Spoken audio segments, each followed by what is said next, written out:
जूं का जन्म कैसे होता है और जूं एक दूसरे से मिलन कैसे करते हैं? आखिर ये इंसान के सिर पर कहां से आती है? दोस्तों, जूं एक छोटा कीट है जो इंसानों के सिर के बालों में पाया जाता है। अगर यह हमारे सिर पर हो तो तेज खुजली और परेशानी होती है।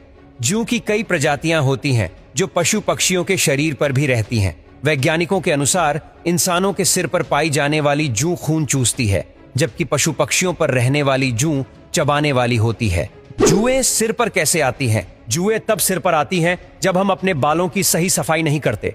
यही गलतियां इंसानों के सिर पर जूं के आने का कारण बनती है। जूं का जीवन चक्र अब जानते हैं कि जुएं सिर पर कैसे पनपती हैं। अंडे देना। जूं अपने अंडे बालों की जड़ों में चिपका देती है। एक जूं को अंडे देने में 5 से 10 मिनट लगते हैं। इनके अंडे बहुत छोटे होते हैं, लगभग 0.8 मिलीमीटर आकार के, जिन्हें आंखों से देखना मुश्किल होता है। अंडे से 7 दिन बाद छोटे बच्चे बाहर आते हैं। इसके बाद निम्फ को 3 चरणों से गुजरना पड़ता है, जिससे वह वयस्क जूं बनती है। हर चरण पूरा होने में 1 हफ्ता लगता है। जैसे ही ये 3 चरण पूरे होते हैं, जूं पूरी तरह से विकसित हो जाती है। इसकी लंबाई 2 मिलीमीटर तक होती है, यानी 1 तिल के बराबर। जूं का जीवन काल 30 दिन होता है। जुएं इंसानों के सिर पर कैसे जीती हैं? जूं सिर पर रहने के लिए हमारे खून को भोजन के रूप में चूसती है।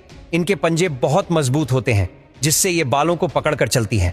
ये सिर के गर्म हिस्सों में रहना और अंडे देना पसंद करती हैं।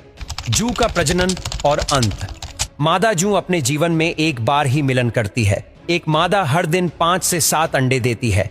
अगर जूं सिर से बाहर निकल जाए तो कुछ ही घंटों में मर जाती है। पुरुष के सिर पर जूं 20 दिन तक जीवित रहती है, जबकि महिला के सिर पर 30 दिन तक जिंदा रह सकती है। तो दोस्तों, बालों की सफाई का ध्यान रखें ताकि जूं से बचा जा सके।